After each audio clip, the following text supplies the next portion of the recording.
అందరికీ శనార్థులు దిల్దార్ వార్తలకి స్వాగతం.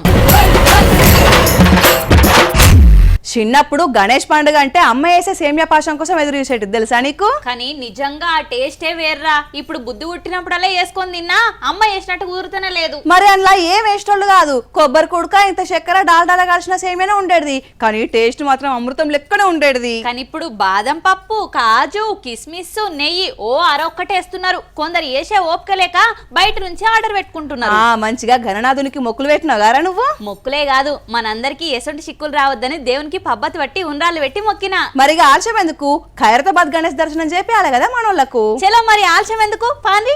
భక్తుల జేజేలు, డప్పు సప్పుళ్ల మూతలు, భక్తుల పాటలు, చిటపట శిన్కులల్లనే ఖైరతాబాద్ గణేశునికి తొట్టతొలి పూజ శురువైంది.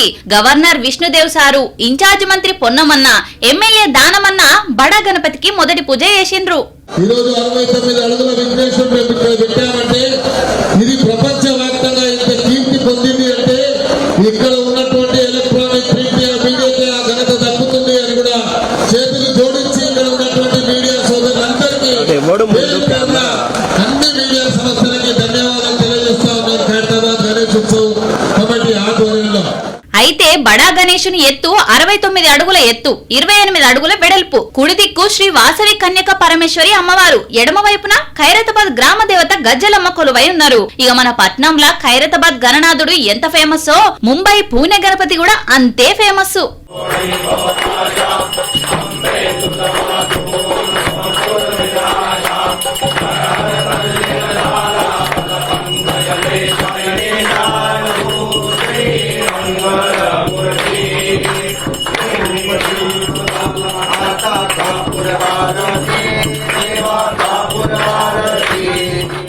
సీఎం రేవంత్ రెడ్డి ఇంట్లోనే గణపతిని పెట్టుకుని ఇంటామతోని అల్లుడు బిడ్డ మనవంతోని కలిసి పూజలు చేసిండ్రు. పాత సీఎం కేసీఆర్ సార్ కూడా వాళ్ళ ఇంటామతోని కలిసి గణపతిని కొలిసిండ్రు.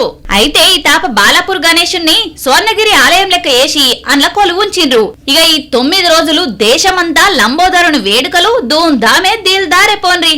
బస్తీ బస్తీలో మెరుస్తున్నాయి, రాస్తాలన్నీ మురుస్తున్నాయి. ఇక బుడ్డ పిల్లల మురుపం అయితే చిన్న సన్నగా లేదు పో. పండుగ అంటే మరి వాళ్ళదే కదరా, వాళ్ళతోనే పండుగ సంబరం కూడా. అంతేరా, మేం లేకపోతే పండుగ జర సప్పసప్పగానే ఉంటది. పాటలు వాడాలన్నా, భజన చేయాలన్నా, కీర్తనలు అందుకోవాలన్నా, కోలాటం ఆడాలన్నా మేము ఉండాల్సిందే. అంటే నువ్వు కూడా చిన్నపిల్లవేనా కాదా? మరి ఈ 9 రోజులు నీ కోతి చేష్టలు ఎన్ని ఉంటాయో ఇక చూసినవా? మరి మన తెలుగు రాష్ట్రాలలో గణపతులు ఎన్ని తీర్ల ఎన్ని ఎరైటీ రూపాలలో కొలువైనరో కొన్నే చూసినా, ఇంకా కొన్ని చూడలేదు. చూడు మరి చూపిస్తా.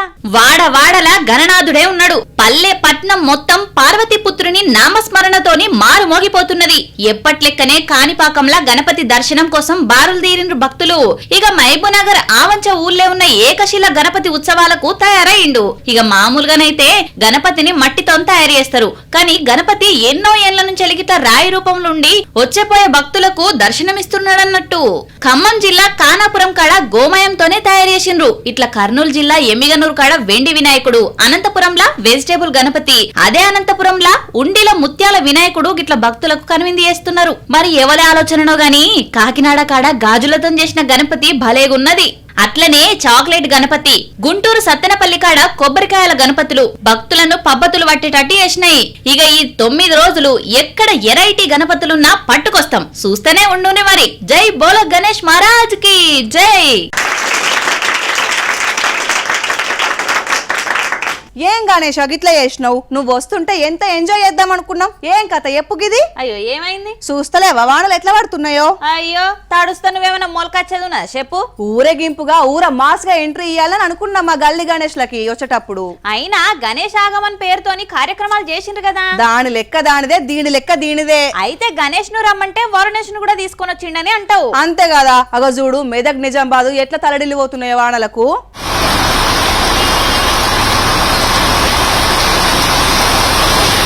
అద్దుమరాత్రి ఆగకుండా కొడుతున్న ఆనలకు నిజామాబాద్ నిండా మునిగినంత పని అయింది. ఇది చెరువు అని అనుకునేరు, కాదు ఊరే టెక్రియాల్. చిన్న చిన్నగా మొదలైన వాన దంచుడు దంచితే వాగులు వంకలు చెర్లు పొంగి పొర్లుతున్నాయి. ఇక నీళ్లల్లా కార్లు మునుగుడే కాదు, కొట్టుకొస్తున్నాయి కూడా.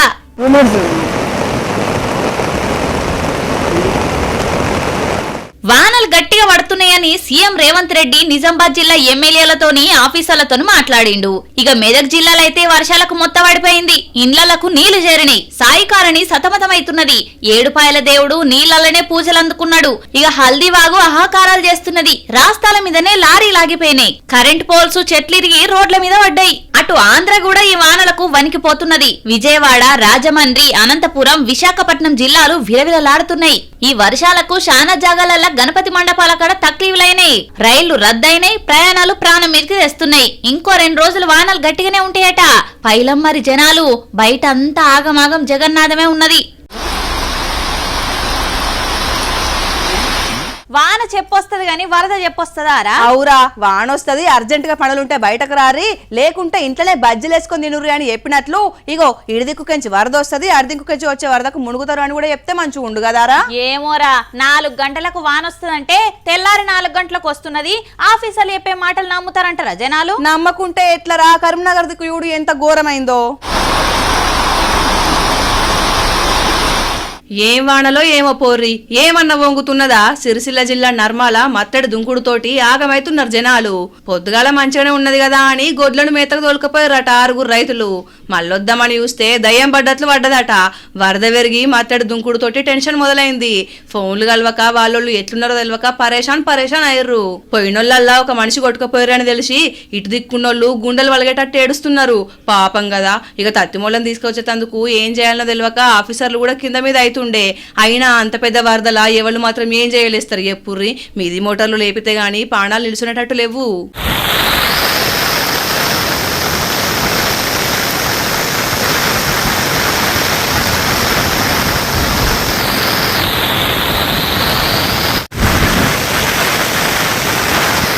ఫ్రీ బస్సు వేయబట్టి ఎప్పుడు ఆదివారం వస్తుందా, ఎప్పుడు తిరుగుదామా అన్నట్లు చూస్తున్నారు నా సొంటోళ్ళు అయితే. మీకు రందా రవ్వ గాని కాలుగాలిన పిల్లలు ఎక్క అటు ఇటు తిరుగుతూనే ఉంటారు. ఒక జాగాలు ఉంటే కాదా? అరే వాడకం మొదలు పెడితే నాలెక్క వాడేటోళ్ళు ఉండరు, ఇక ముందు రారు కూడా తెలుసా నీకు? తెలుస్తున్నది. ఇక్కడ రేవంత్ అన్న, అక్కడ చంద్రన్న మన ఆడబిడ్డలకు ఆత్మ బంధువులు లెక్కనే అయ్యారు గారా. మనకు ఆత్మ బంధువులే గాని కానీ కడమోళ్ళు ఏమంటున్నారో తెలుసునా? ఏమంటున్నారు చూడు నువ్వే.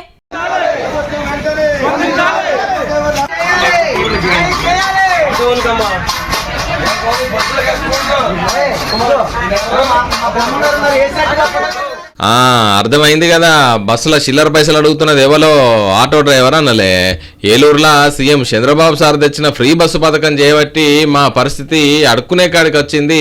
ఇన్నొద్దులు ఆటోలు తిప్పినాం, ఇప్పుడు బస్సులల్లా బొచ్చ పట్టుకొని అడుక్కుంటున్నామని ఇగో ఇట్లా నిరసన చేసారు. వీళ్ళకు కూడా సర్కార్ ఆసరా అవుతామని చెప్పింది గాని ఏం ఆసరా అవుతారో ఏమో గాని ఫ్రీ బస్ ఏమో ఆడోళ్లకు మస్తు ఫాయిదా అవుతున్నది. ఇటు ఈ ఆటో అన్నల కుటుంబాలు చూస్తుంటే ఆగమైతున్నాయి. ఈ ముచ్చట ఇట్లుంటే పశ్చిమ గోదావరి జిల్లా తాడేపల్లి నుంచి ఆచెంట పోతున్నదట ఈ బస్సు. ముందుగాలే పల్లె వెలుగు మీదికెళ్ళి పుక్కిట్ల ప్రయాణం అని ఎక్కితే పాపం ఇలా గోస చూడుర్రి.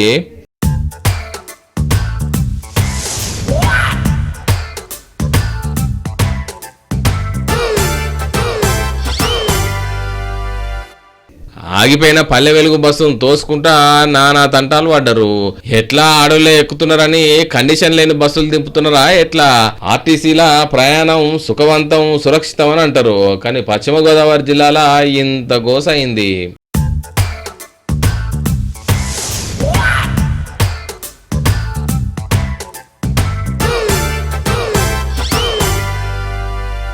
దురాశ దుఃఖానికి చేటు అని చిన్నప్పుడు పాఠాల చదువుకుంటాం గాని ఎవ్వరు పట్టించుకోరు. గయన్ని చిన్నప్పుడు ఇన్న మాటలు గారా, పెద్దగా అయినాక ఎదురయ్యే గుణపాఠాలతోటే చిన్నప్పుడు చదువుకున్న పాఠాలు యాదికొస్తాయి. అనుకున్నా గాని నీకు కూడా ఎంతో కొంత తెలివి ఉన్నదిరా. బొక్క బొర్ల పడితేనే మూతిపళ్ళు రాలుతాయని తెలుస్తున్నది నడుమ జనాలకు. అరే ఎంత ఎదిగినవురా. అగో నీ అన్ని తెలివితేటలేనో గన్న చూడు ఎంత గోస పడుతున్నాడో. అచ్చిర్రు ఇచ్చిర్రు పోయిర్రు, లోపల చూస్తే పనికిరాని పేపర్లున్నాయట. తిరుపతి దిక్కు చంద్రగిరిలైంది గి అబ్రకదబ్ర ఎవ్వారం. ఏందన్నా ఏం కథ అని అంటే దుబాయ్ కెంచి బగ్గ పైసలొచ్చినాయి, గయన్ని రూపాల్లోకి మార్చాలే, తలా ఇన్ని మారుద్దామని అగరబత్తిలే వ్యాపారం చేసే గి అన్నకు కథలు చెప్పిరట. ఇక ముందుగాల 5 లక్షల మందం పట్టుకొని రా అంటే అట్లనే ఒక పాత బంగ్లా దిక్కు పోయిర్రట. ఇక సినిమా లెవెల్లా ఒక చోట సంచులు కూడా మార్చుకున్నారట. అటెన్క ఏమైందో చెప్పే అన్న. దుబాయ్లో టికెట్ చాలా ఉండే నా దగ్గర. అంటే నేను 5 లక్షలు తీసుకుని చంద్రగిరికి వచ్చాను. ఇక్కడ వచ్చిన తర్వాత వీడు నాకు వేరే డూప్లికేట్ న్యూస్ పేపర్లు ఇచ్చేసి నా డబ్బు ఎత్తుని పారిపోయాడు. సార్ వాళ్ళు పీసీ పోలీస్ స్టేషన్ కంప్లైంట్ ఇచ్చాను చంద్రగిరిలో. న్యాయం చేయమని సార్ని కోరుకున్నాను సార్ నేను. అట్లుంటదుల్లా చూడకుండా ఎట్లా మార్చుకున్నాడో ఏమో కదా. చేసేటిదంతా సీక్రెట్ గా చేస్తారు. నిండా మునిగినాక పోలీసుల దగ్గరకు వస్తారు. తెలిసిందే కదా వ్యవహారం. నింగిల సగం నేరల సగం అనే మన అక్క చెల్లెళ్ళు ఇయ్యాల రేపట్ల చాలా చిత్రాలు చేస్తున్నారా, అన్నిట్లా ముంగట్టుకొస్తున్నారు. నిజమేరా, మనమే ఉన్నాం. మొన్న నాకు ఒక అవార్డు వచ్చింది, రేపు నీకు ఒక అవార్డు వస్తున్నది. మనం తగ్గేదే లేరా. ఊళ్ళిడిచి పట్టణాలకు వస్తే టాలెంట్ బయట పెట్టుకోవచ్చు. ఓర్ని ఇంకా పట్నాలు పల్లెలను ఏమున్నదిరా, షార్ట్ ఫోన్లు టెక్నాలజీ జయంగా దునియా మొత్తం అరచేతుల్నే ఉంటుండే కదా. ఏదో ముఖ్యమైన ముచ్చటున్నట్లే కొడుతున్నది నీ మాట వింటుంటే. ఏం జరిగిందిరా? ఒక రైతు పని చేసే పెద్దక్క చేసిన పనికి ఒక దొంగకు మైలపొలు తీసిర్రు చూడటు. చూస్తుంటే బాది కొట్టినోళ్ళకు కూడా నీరసం వచ్చినట్టే కొడుతున్నది కదా. రెక్కలు ముక్కలు వేసుకొని కష్టపడే ఒక రైతక్క జోలికి వేయండట గీ మోతవారి. నీ అయ్యా గింతనన్నా సిగ్గులేదారా వారి. పొలంలా ఒక్కతే ఉన్న ఒక అక్కతానకు పోయి మెడలున్న పుస్తల తాడు గుంజుకోవాలని చూసిండట. ఆమె ఇయ్యకపోవడుతోటి కత్తితోని గాయపరిచిండట. అయినా ఇయ్యకుండా ఇయ్యరమయ్య రేసిందట. గంతే ఉరికిండట. ఇక వాళ్ళ ఇంటాయనకు ఫోన్ కొడితే ఊరోళ్ళంతా కలిసి గా దొంగగాన్ని పట్టుకున్నారు. ఊళ్ళకు తీసుకొచ్చి అందరు కలిసి మర్యాద చేసిర్రు మంచిగా. నిజామాబాద్ జిల్లా మిర్దపల్లిలా తొవ్వపొంటి పోయేటోళ్ళ మెల్లనే కాకుండా పొలాలల్లో ఒంటరిగా పనిచేసేటోళ్ళ మీద కూడా పడుతున్నట్టున్నారు ఈ దొంగగాళ్ళు. అయినా కలుపు మొక్కలు ఏరేసే అక్కలు ఈ కుయ్యానికి ఎందుకు దడుస్తారు పాపం. పోలీసులు కూడా జాలి పడేటట్లు బాదినట్లున్నారు కదా. ఇవల్ల ఇలాంటి దిల్దార్ వార్తలు మళ్ళా దిల్దార్ వార్తల్లా మళ్ళా కలుద్దాం. అంతవరకు చూస్తూనే ఉండండి వనితా టీవీ. నమస్తే.